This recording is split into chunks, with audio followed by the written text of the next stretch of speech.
Jadi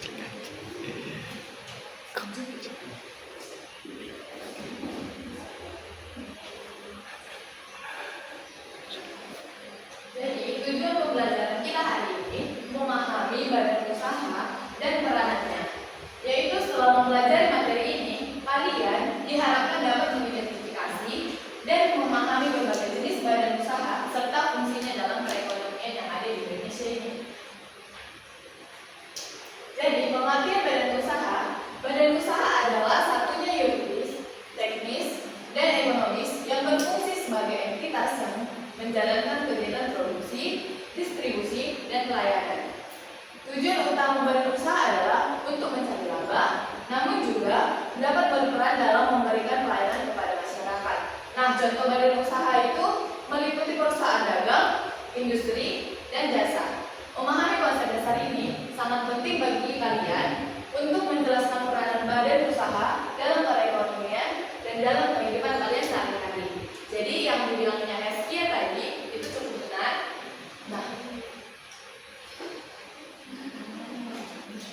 Nah, jenis-jenisnya itu ada dua, badan usaha ekstraktif, yaitu menghasilkan sumber daya dalam bentuk perekonomian. Yaitu contohnya badan usaha ekstraktif ini PT Pertamina dan PT Bukit Asam. Yang kedua, badan usaha agraris, yaitu mengelola produk pertanian dan perkebunan secara berkelanjutan. Yaitu contohnya PT Perkebunan Negara, Badan Usaha Pembibitan, dan Badan Usaha Tambang.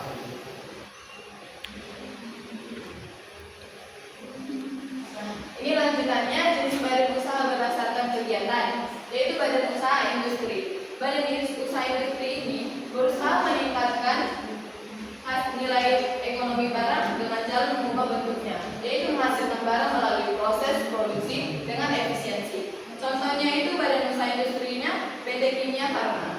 Yang keempat, badan usaha perdagangan, yaitu ini bergerak dalam aktivitas yang berhubungan dengan menjual dan membeli barang tanpa mengubah bentuknya, yaitu memfasilitasi transaksi jual beli barang dan jasa.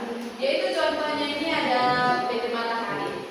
Yang kelima ada badan usaha jasa badan.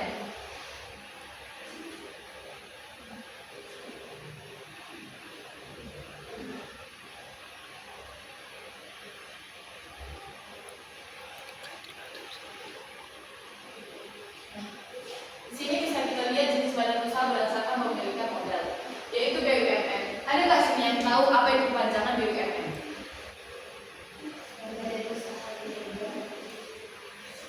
Jadi, badan usaha milik negara ini perusahaan milik negara yang dikelola oleh pemerintah, yaitu badan adalah usaha yang memiliki modalnya di sini.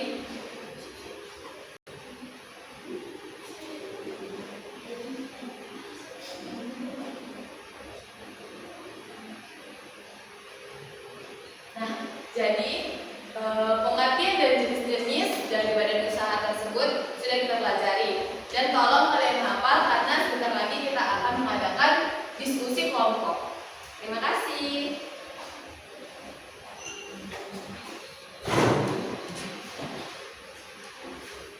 Nah, anak-anak, jadi sekarang kita akan pindah ke jenis badan usaha berdasarkan kebutuhan modal. Jadi, di materi ini kita maksudnya itu siapa yang punya atau mengelola perusahaan itu. Yang pertama di sini adalah BUMS. Di sini ada yang tahu apa BUMS? Usaha negara. Ya, nggak tahu yang nggak tahu. Untuk Andreas? Badan usaha swasta. Ya benar. Kasih tepuk tangan.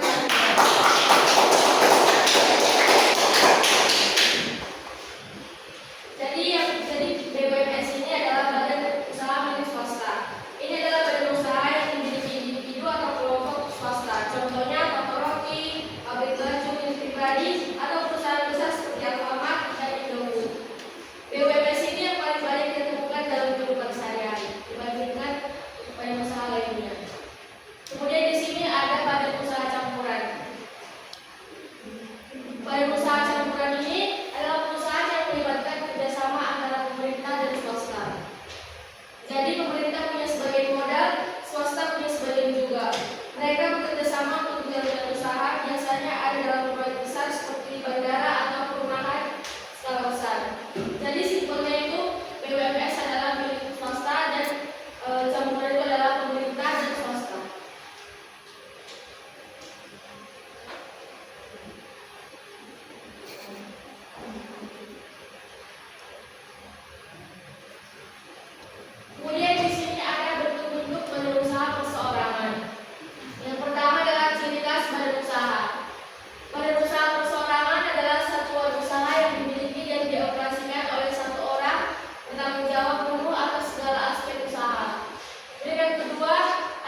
perusahaan yang dikelola oleh beberapa orang.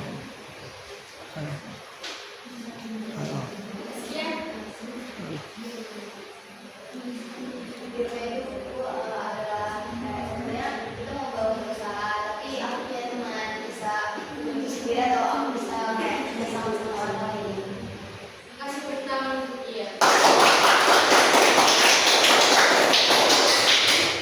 Jadi firma itu ada ciri khas dan usahanya, yaitu dibentuk oleh dua orang atau lebih dengan tujuan bersama dalam mencari laba dan berbagi tanggung jawab.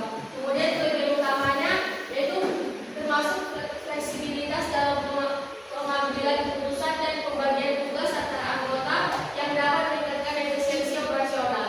Kemudian kekurangannya di sini karena semua anggota bertanggung jawab secara berkualitas atas utang dan kewajiban firma, hal itu dapat menjadi tantangan dalam pengelolaan. Kemudian selanjutnya akan dilanjutkan oleh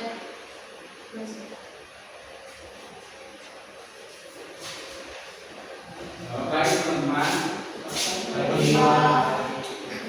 Jadi Bapak akan melanjutkan itu materi tentang bentuk-bentuk usaha civil. Ada yang tahu itu civil itu apa? Kita boleh katakan. Ada.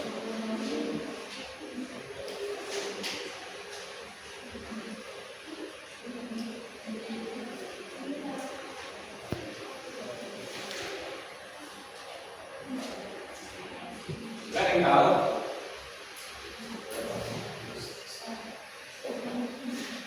Oh, Andreas boleh jawab. Itu merupakan salah satu bentuk usaha yang dipilih para pengusaha yang ingin punya kegiatan usaha dan namun berbagi. Keren-keren juga terus guys.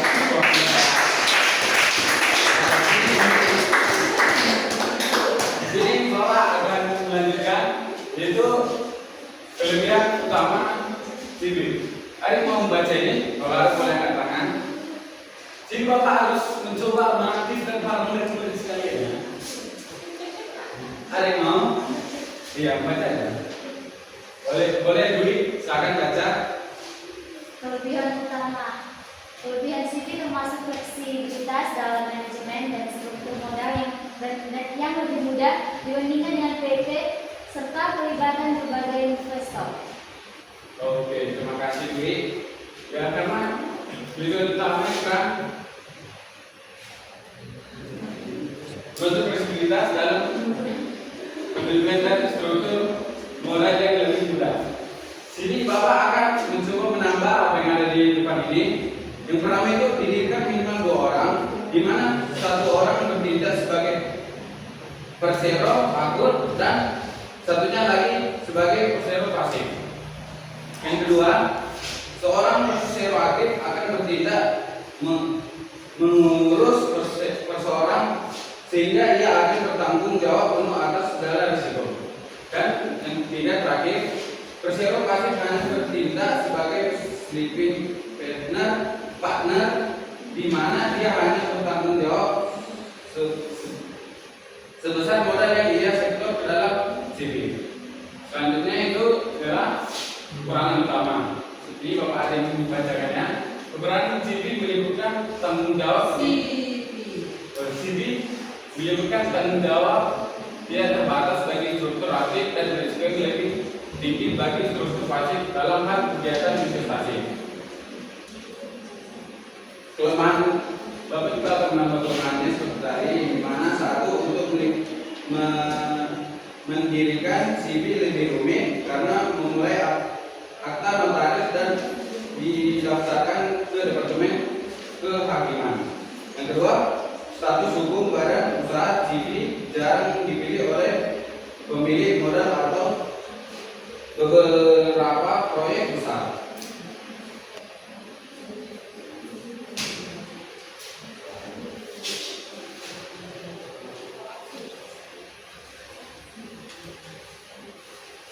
Bentuk-bentuk usaha perseorangan terbatas atau PT. Ada nggak tahu PT itu apa? Boleh jawab ya. PT itu merupakan singkatan dari perseroan terbatas yang artinya organisasi bisnis yang memiliki badan hukum resmi yang dimiliki oleh minimal 2 orang dengan tanggung jawab yang hanya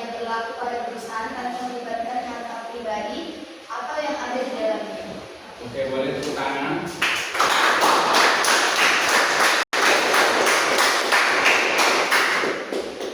Di PT ini juga ada kelebihan dan kekurangannya.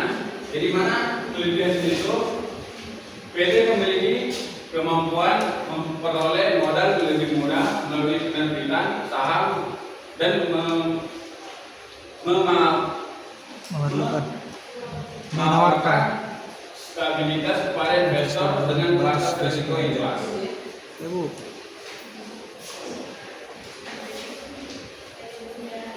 Saya juga akan menambahkan kelebihan itu di mana mudah dalam pelatihan kepemimpinan, kedua mudah